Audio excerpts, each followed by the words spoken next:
Good morning, a student of class 7. I am Anil Kumar Singh, teacher of SST.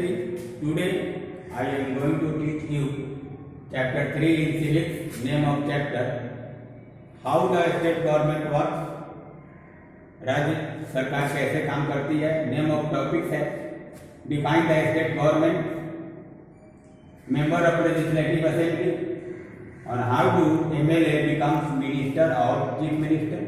तो हम first topic को देखते हैं, define the state government. Our constitution federal in character, हमारा संविधान character में संघात्मक है। A federation means distribution of power between central government and state government. संघात्मक का मतलब शक्तियों का बंटवारा केंद्रीय सरकार और राज्य सरकार के बीच होना है। The state government consist of a governor, chief minister and his council of minister. राज्य सरकार में एक राज्यपाल, मुख्यमंत्री और उसकी मंत्रिपरिषद होती है। Every state has legislative assembly constituted by members who elected by the people of states.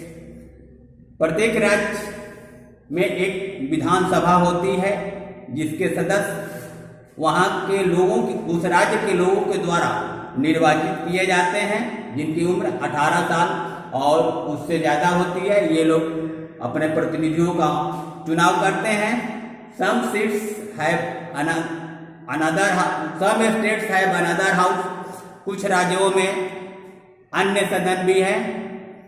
It is called legislative council, जिसे विधान परिषद कहा जाता है। सेकेंड टॉपिक है मेंबर ऑफ लेजिस्लेटिव असेंबली।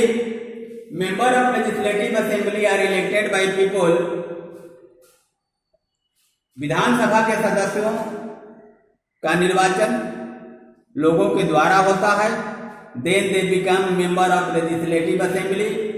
चुनाव के बाद वे विधानसभा के सदस्य बनते हैं। And also form a government, और फिर सरकार का रूप लेते हैं। In this way we can say that the MLA represent people. इस प्रकार हम कह सकते हैं, इस तरीके से हम कह सकते हैं कि विधानसभा के सदस्य लोगों का प्रतिनिधित्व करते हैं। Every state in India has a legislative assembly. Bharat के प्रत्येक राज्य में विधानसभा है। Each state is divided into different areas और कॉन्स्टिट्यूएंसीज। प्रत्येक राज्य को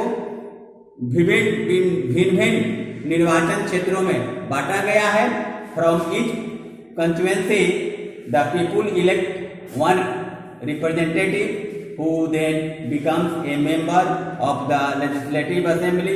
प्रत्येक निर्वाचन क्षेत्र से लोगों के द्वारा एक प्रतिनिधि चुने जाते हैं जो विधानसभा के सदस्य बनते हैं। These MLA belong to different political party। ये विधानसभा के सदस्य अलग अलग राजनीतिक पार्टियों से होते हैं। अगला टॉपिक है कि how do MLA becomes minister and chief minister. MLA ही मंत्री और मुख्यमंत्री कैसे बनते हैं।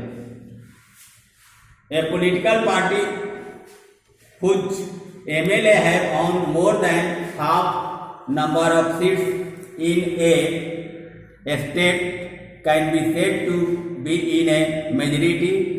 चुनाव के बाद यदि किसी राजनीतिक पार्टी को आधा से अधिक अर्थात आधा से एक भी अधिक सीटें मिल जाती हैं तो उसे बहुमत कहा जाता है, उसे बहुमत प्राप्त हो जाता है। The political party that has the majority is called ruling party. जिस राजनीतिक पार्टी को बहुमत मिलती है उसे शासन करने वाली पार्टी कहा जाता है। And all other member are called opposition. और बाकी सभी सदस्यों को ऑपोजिशन यानी कि विरोध में कहा जाता है। After the election the MLA of majority party will elect their leader who will become a chief minister. चुनाव होने के बाद जिस पार्टी को बहुमत मिली होती है उस पार्टी के सभी विधानसभा सदस्य अपने एक नेता का चुनाव करते हैं और वही नेता मुख्यमंत्री बनता है। Then select other people, the chief minister then select other people as minister, और फिर मुख्यमंत्री अन्य मंत्रियों को चुनता है। After the election, government of the state who appoint the chief minister and other minister, चुनाव के बाद राज्यपाल मुख्यमंत्री और अन्य मंत्रियों को नियुक्त करता है। Thank you.